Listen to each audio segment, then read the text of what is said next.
I still remember the exact moment when my wife Amanda screamed those words at me. "I regret marrying you. I could have settled for someone better." The venom in her voice, the disgust on her face, it was like watching a stranger wear my wife's skin. We had been married for 5 years, and I thought I knew her.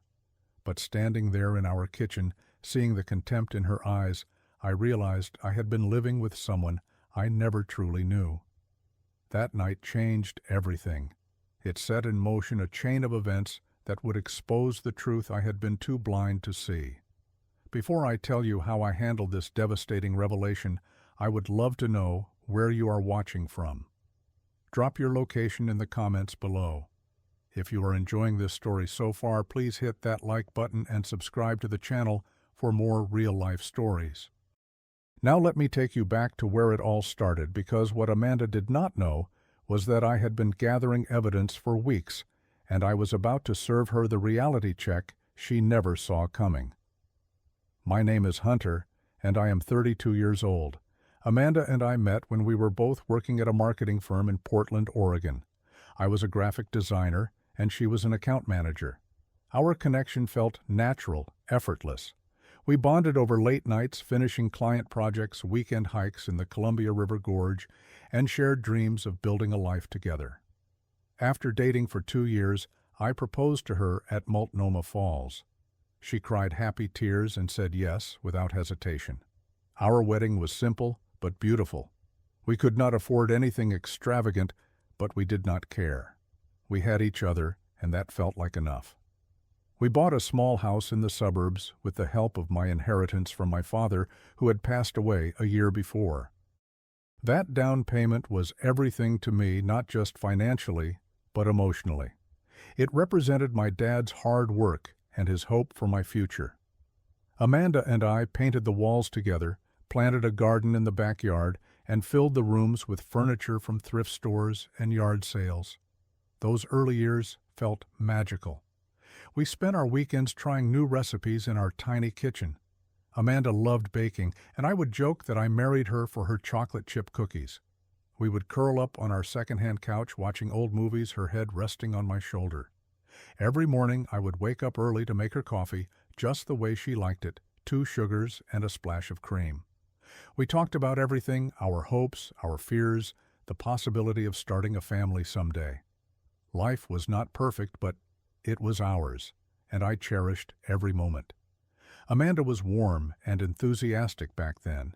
She had this infectious energy that drew people to her.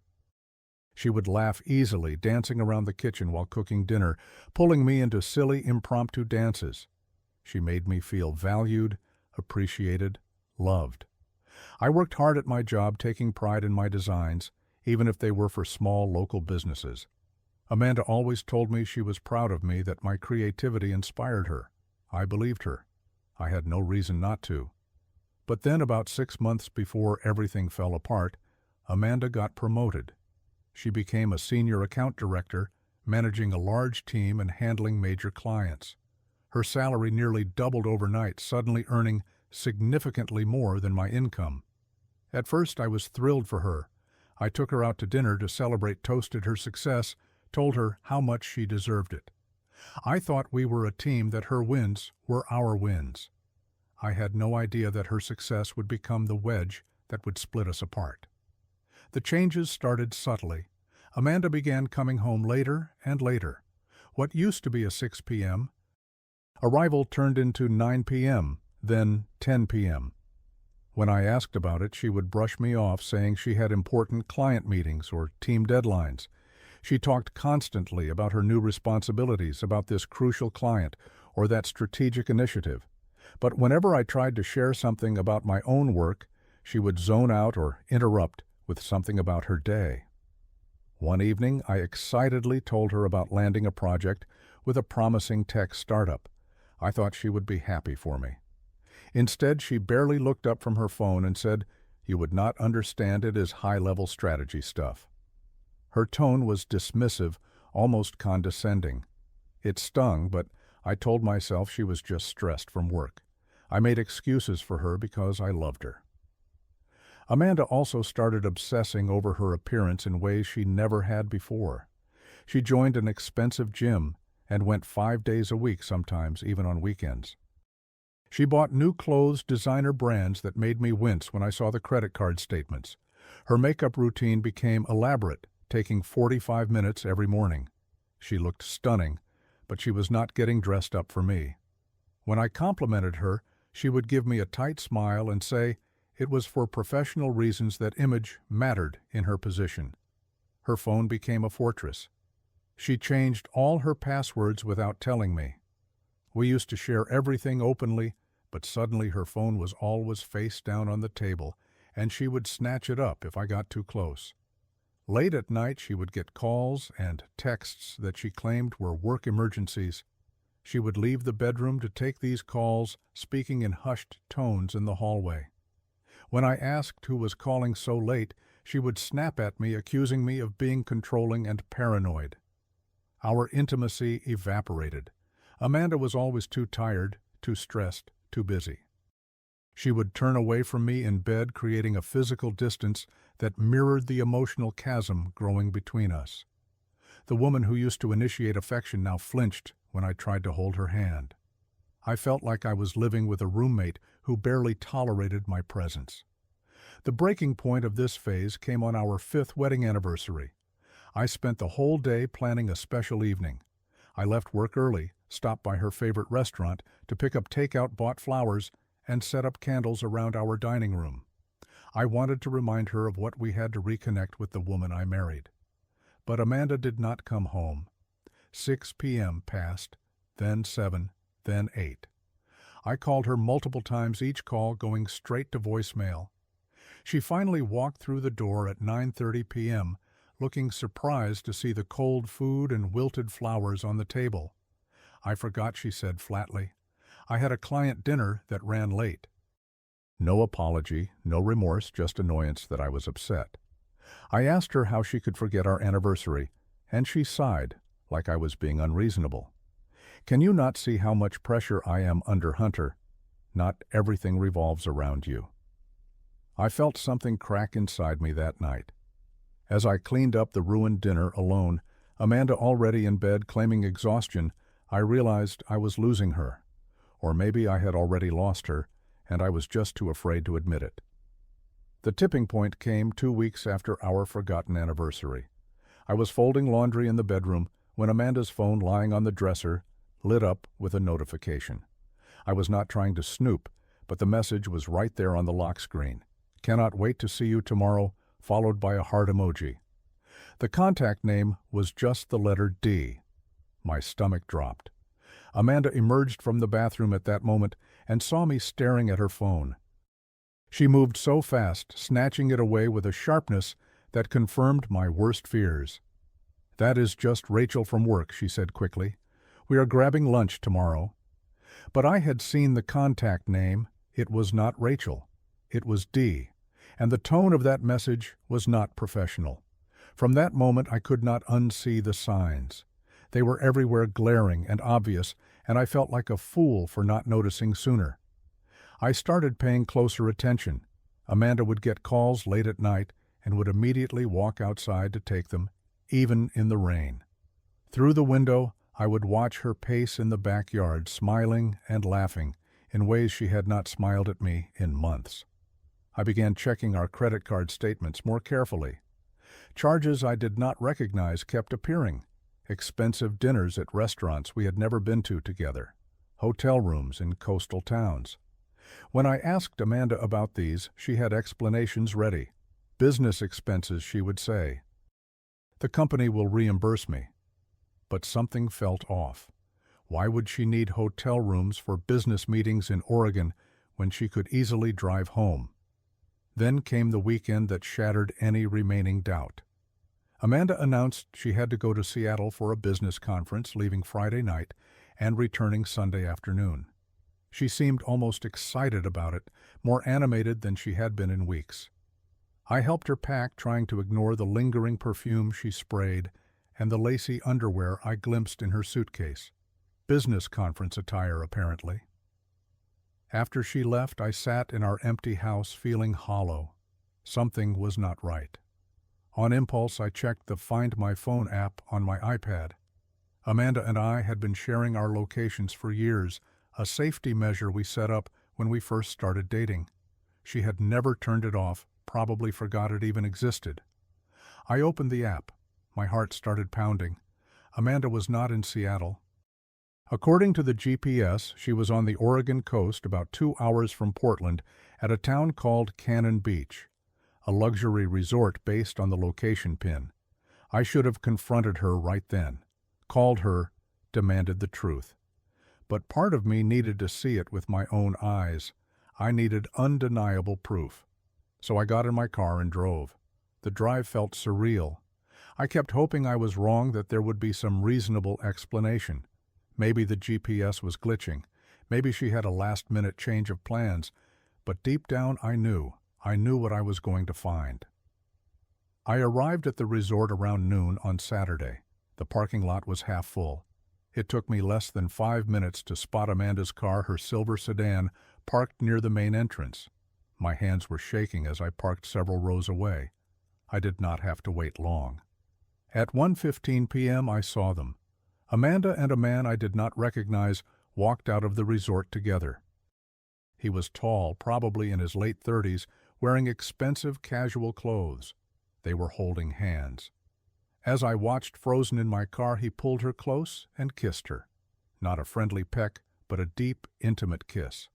Amanda melted into him, her hand caressing the back of his neck in a gesture that felt achingly familiar because she used to touch me that way. They walked toward the beach, laughing and talking. I could see Amanda's face glowing with happiness. She looked carefree, radiant, more alive than I had seen her in months. They looked like a couple in love enjoying a romantic getaway. The pain in my chest was physical, like someone had reached into my ribcage and squeezed my heart. I sat there for an hour watching them from a distance. They walked along the beach, sat on the sand, sharing a blanket, fed each other food from a picnic basket.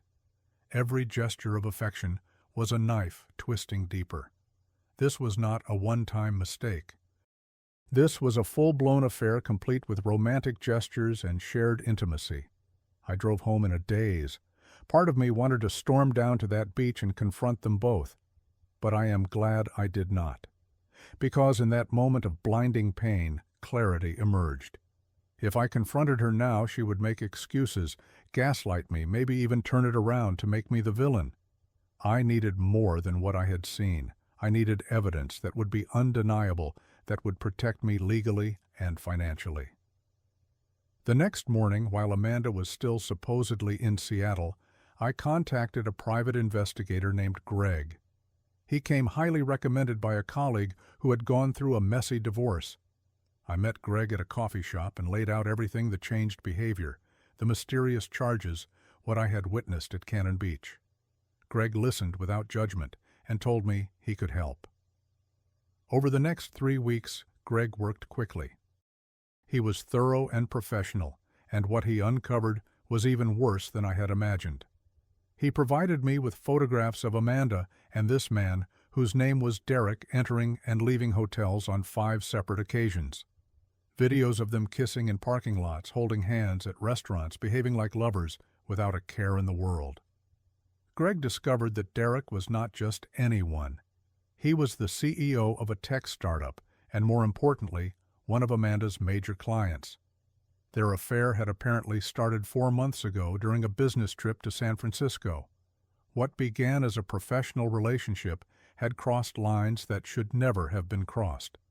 But the most damaging evidence came from text messages. Greg had ways of accessing backup data methods I did not ask about. Reading those messages destroyed me in ways I had not thought possible. Amanda had been texting Derek constantly, sometimes while sitting right next to me on the couch. In one message, Amanda wrote, "I am so tired of this boring life. Hunter has no ambition. He is content just being mediocre designing logos for small businesses. You make me feel like I am worth something more." Derek responded, "You deserve the world, baby. Once you are free, I will give you everything he cannot." Another exchange made my blood run cold. Amanda had texted, "Sometimes I look at him and wonder why I settled. You make me feel alive again." There were dozens of messages like this. Amanda complaining about our life together, mocking my career, expressing regret about our marriage. Derek encouraging her to leave me, promising her a better life. They talked about trips they wanted to take together, restaurants they would visit, even joked about what their future would look like. One message revealed Amanda's plan. She had texted Derek saying, "I want to leave him, but I need to be smart about it. I need to make sure I am financially secure first. Maybe I can push him to be the one to ask for divorce, make it look like his idea." Reading that, I realized Amanda had been planning to discard me all along. She was just waiting for the right moment, strategizing how to come out ahead. The woman I had loved and trusted was calculating my disposal like a business transaction.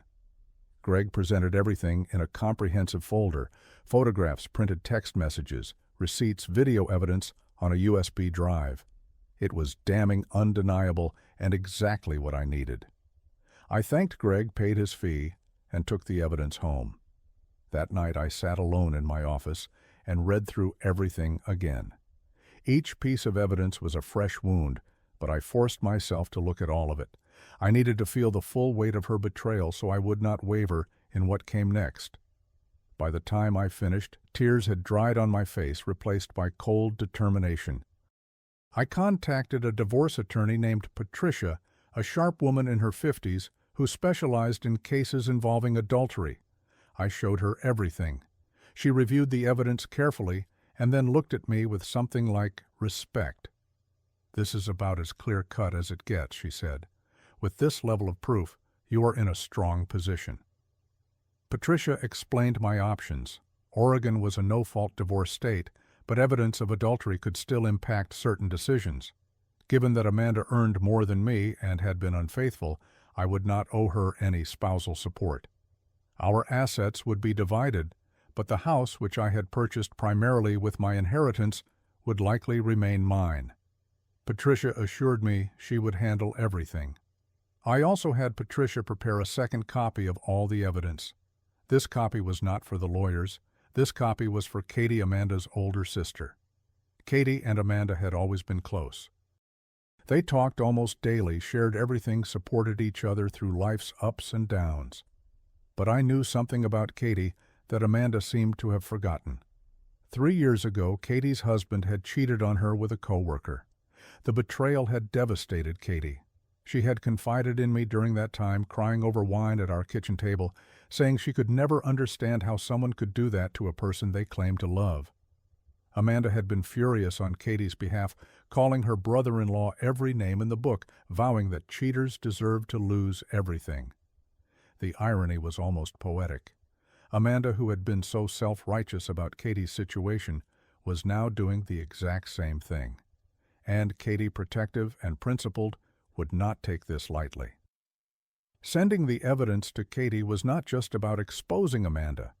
It was about ensuring Amanda could not manipulate the narrative, could not paint herself as the victim, or make me look like the bad guy. I prepared everything meticulously. The divorce papers were ready to serve. The evidence folder was organized. A separate package for Katie was prepared with copies of the most damning texts and photographs. I set up a timed email to send to Katie at precisely 9 a.m. on the morning I planned to confront Amanda. For 3 weeks I had been living a double life. To Amanda I appeared normal, maybe a little quiet, but she was too absorbed in her affair to notice. She continued her late nights, her mysterious phone calls, her weekends with Derek disguised as work trips. She had no idea that I knew everything. She had no idea that her world was about to collapse. The night before I executed my plan, Amanda came home late again. She barely acknowledged me, heading straight to the shower. I heard her humming in the bathroom, a cheerful sound that made my jaw clench. She was happy. Happy in her affair, happy in her deception, completely unaware that tomorrow everything would change. I barely slept that night. Part of me felt guilty for what I was about to do.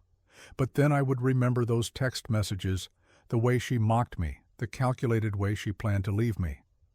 Any guilt evaporated, replaced by steely resolve. Amanda woke up that morning in a good mood. She was planning another weekend trip with Derek this time, claiming she had a conference in Portland that required her to stay at a downtown hotel. The lies came so easily to her now. I made breakfast like I always did. Scrambled eggs, toast, fresh coffee. Amanda came downstairs dressed for work, scrolling through her phone, barely glancing at me. I set her plate down in front of her, and she mumbled a distracted thanks. As she was finishing her coffee, preparing to leave, I walked over with a large manila envelope. I placed it on the table in front of her. She looked at it confused. "What is this?" she asked, her tone already annoyed. "Open it," I said calmly. She set down her coffee mug and picked up the envelope. I watched her face as she opened it and pulled out the documents inside. The divorce petition was on top, official and formal. Her eyes widened as she read the words. "What? What is this?" she stammered. "I think it is pretty clear," I replied evenly. "You told me you regret marrying me. I am making it easy for you to fix that mistake." "Hunter, This is crazy. I did not mean that. I was just angry. We can work through this." Her voice was rising, panic creeping in. I slid the second folder across the table. This one contained the photographs. Amanda and Derek kissing. Amanda and Derek holding hands on the beach. Amanda and Derek entering a hotel room. Her face went pale as she flipped through them. "Work through what, Amanda?" I asked. "Work through the 4 months you have been sleeping with your client. Work through the text messages where you called our life boring and said you settled for me. Which part exactly should we work through? How did you—" Her voice was barely a whisper now. "Does it matter?" I asked. "You have been cheating on me. You have been planning to leave me. You have been mocking me behind my back. The only mistake here was mine, thinking you were worth 5 years of my life." Amanda's hands were shaking.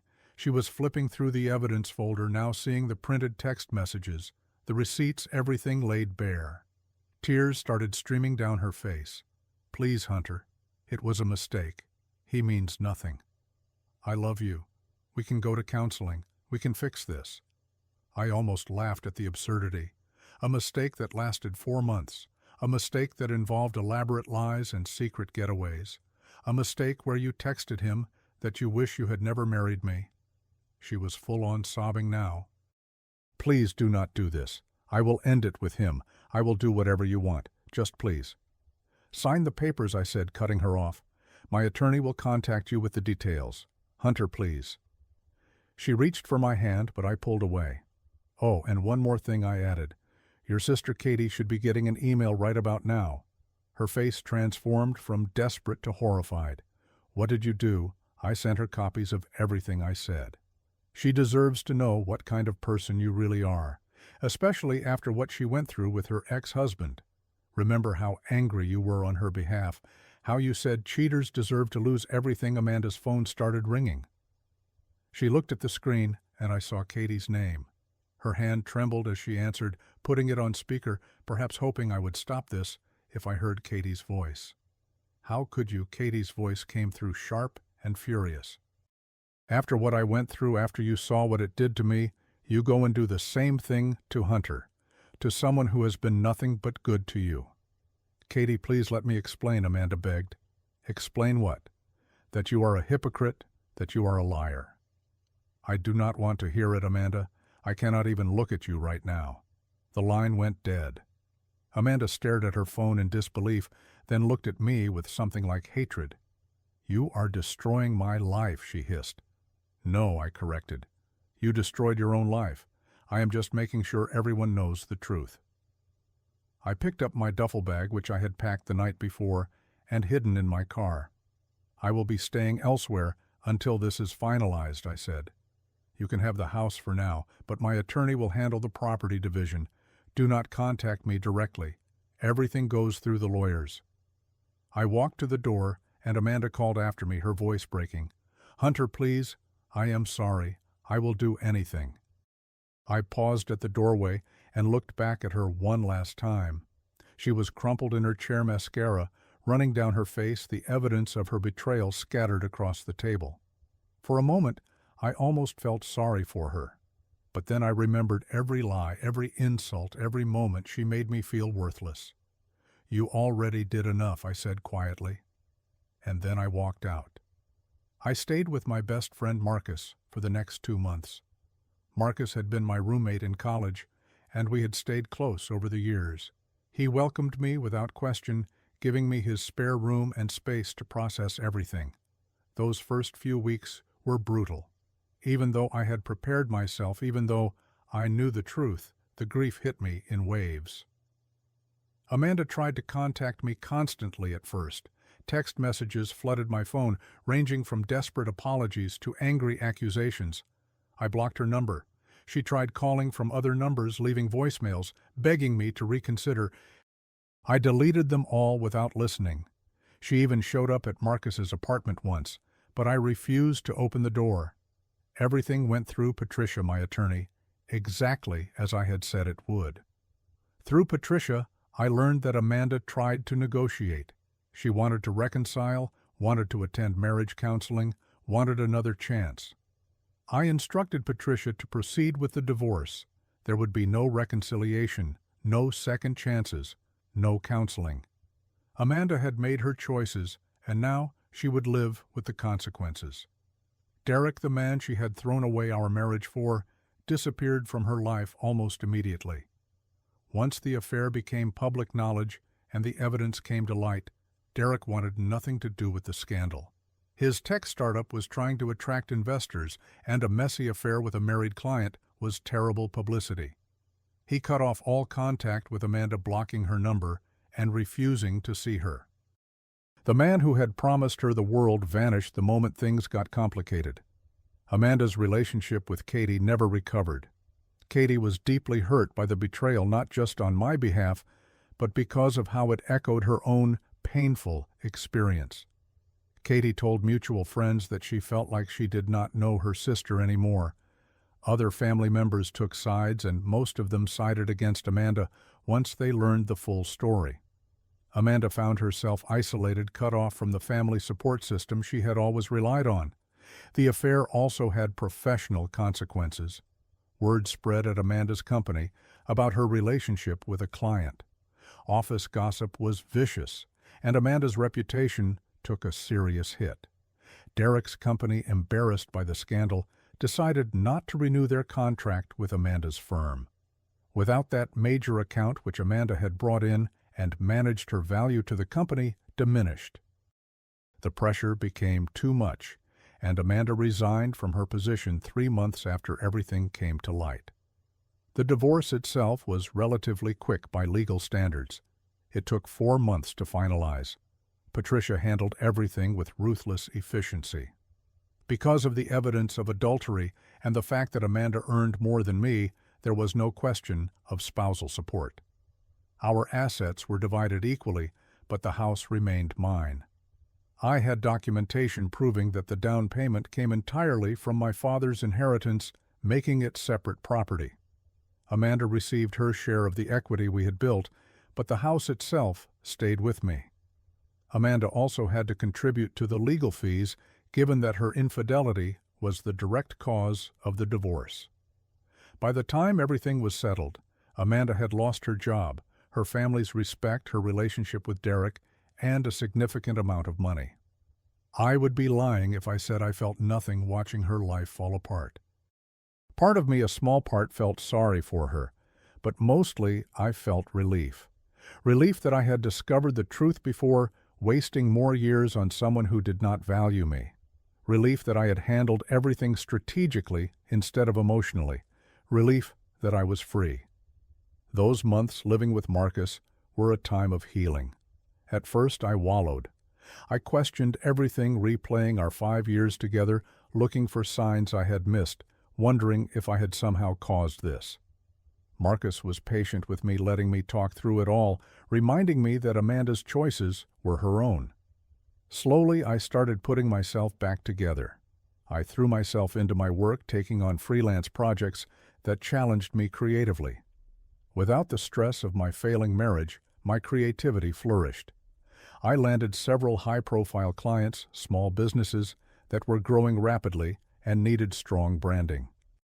My income tripled within 6 months, surpassing what I had earned at my old full-time position. I also started seeing a therapist named Dr. Reynolds. Therapy was not something I had considered before, but Marcus suggested it, and I am grateful he did. Dr. Reynolds helped me process the betrayal, the grief, the anger. She helped me understand that what Amanda did was not a reflection of my worth.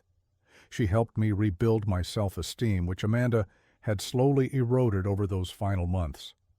I reconnected with friends I had neglected during my marriage. Amanda had never liked my college buddies, finding them immature or unambitious. To keep the peace, I had gradually distanced myself from them. Now I reached out, and they welcomed me back without judgment. We started having regular game nights, went to concerts, took a camping trip to Mount Hood. I remembered what it felt like to laugh freely, to be myself, without worrying about someone criticizing me. 6 months after the divorce was finalized, I took a road trip through the Pacific Northwest, something I had always wanted to do, but Amanda had never been interested in. I drove through Washington, stopped at Olympic National Park, visited the San Juan Islands, then headed down the Oregon coast. I spent 3 days at Crater Lake, hiking the trails, sitting by the impossibly blue water, feeling truly at peace for the first time in over a year. One evening, sitting on a rock overlooking the lake as the sun set, I realized I did not miss Amanda at all. I missed the idea of who I thought she was, the woman I had married. But that woman, the kind and loving partner, had either never truly existed or had changed into someone unrecognizable. The real Amanda, the one who could lie so easily, who could mock me behind my back, who could betray our vows without remorse, that person I did not miss at all. I heard through mutual acquaintances that Amanda was struggling. She had taken a lower-paying job at a smaller firm. She had moved into a modest apartment, a far cry from the house we had shared. She was single, her relationship with Derek nothing more than a painful memory. Some part of me wondered if she had learned anything from all this, if she felt genuine remorse or just regret at getting caught. But honestly, I did not care. Her life, her choices, her consequences, they were no longer my concern. I had spent enough time thinking about Amanda. It was time to focus on myself, on building a life I was proud of, on becoming the person I wanted to be. A year after serving her those divorce papers, I was in a completely different place. I had moved back into our old house, which I had renovated to erase any lingering traces of Amanda. New paint, new furniture, new memories. I had a thriving freelance business with a client roster I was proud of. I had reconnected with family and friends who truly cared about me. I had learned to be alone without being lonely. I also started dating again, cautiously at first. I was not looking for anything serious, just testing the waters, remembering what it felt like to be valued and respected. The women I met were kind, interesting, genuine. They reminded me that not everyone was like Amanda, that betrayal was not inevitable, that love did not have to be painful. One night I ran into Katie at a coffee shop in downtown Portland. We had not spoken since the day I served Amanda the divorce papers. She approached me hesitantly, asking if we could talk. We sat down, and Katie apologized for her sister's actions. She told me she had not spoken to Amanda in months, that the betrayal had damaged their relationship permanently. She thanked me for being a good husband to Amanda, even though Amanda had not deserved it. We talked for over an hour, and by the end, I felt a sense of closure I had not realized I needed. Looking back now, I can see that Amanda's affair was not the beginning of our end. It was just the final revelation of a truth that had been there all along. Amanda had changed, or maybe I had finally seen who she really was. Her promotion had not changed her. It had simply given her the resources and confidence to show her true colors. She wanted more than what we had built together, and she was willing to destroy everything to get it. Sometimes people ask me if I regret how I handled it, if I should have tried to work things out, gone to counseling, given her another chance. My answer is always the same: no. Amanda did not deserve another chance. She had made her choices deliberately over months, with full awareness of what she was doing. She had not confessed out of guilt or remorse. She was caught. There is a fundamental difference. I also do not regret sending the evidence to Katie. Some might say it was vindictive that I was trying to hurt Amanda by exposing her to her family, but I see it differently. Katie had a right to know who her sister truly was. Amanda had been so self-righteous when Katie went through her own betrayal, and yet Amanda had turned around and done the same thing. The hypocrisy needed to be exposed. The truth is, walking away from Amanda was the best decision I ever made. Yes, it hurt. Yes, it was hard. Yes, there were moments when I questioned everything. But staying would have been worse. Staying would have meant accepting disrespect, accepting betrayal, accepting a life where I was always second best. I deserved better than that. Everyone deserves better than that. Today I am genuinely happy. I wake up each morning without the weight of suspicion and lies. I work on projects that fulfill me creatively. I spend time with people who appreciate me. I am building a life that is authentically mine, not a compromise or a performance for someone else's benefit. Amanda took 5 years from me, but she did not take my future. That still belongs to me, and I plan to make the most of it. I do not know where Amanda is now, and I do not ask. We have no reason to communicate anymore. The divorce is final, the house is mine, and we have no children tying us together. She is free to live her life however she chooses, and I am free from the burden of caring about those choices. Sometimes the best revenge is not about destroying someone. It is about rebuilding yourself and realizing you were always worth more than they made you believe. I do not need Amanda to suffer for me to be happy. I just need to keep moving forward, keep growing, keep choosing myself. If I could go back and change anything, I would not. Every painful moment led me to where I am now. I learned that I am stronger than I thought, that I can handle betrayal and come out whole on the other side. I learned to trust my instincts, to pay attention to red flags, to value myself enough to walk away when necessary. These are lessons I would not have learned if everything had been easy. To anyone going through something similar, my advice is this: trust yourself. If something feels wrong, it probably is. Do not ignore the signs because you are afraid of what they might mean. Do not make excuses for someone who disrespects you. And when you discover the truth, handle it strategically, not emotionally. Protect yourself. Gather evidence, consult professionals. Then walk away with your head high, knowing you gave them more than they deserved. Life is too short to waste on people who do not appreciate you. Amanda taught me that lesson in the most painful way possible, but I am grateful for it now because it freed me to find something better. Not necessarily another relationship, although that may come someday, but something more important: peace with myself, confidence in my worth, and freedom from someone who never truly valued me. I am exactly where I need to be, free, successful, and finally at peace with myself. So let me ask you, have you ever had to walk away from someone you loved because staying would have destroyed you? How did you find the strength to leave? I would love to hear your thoughts in the comments below. If this story resonated with you, please give it a like and share it with someone who might need to hear it.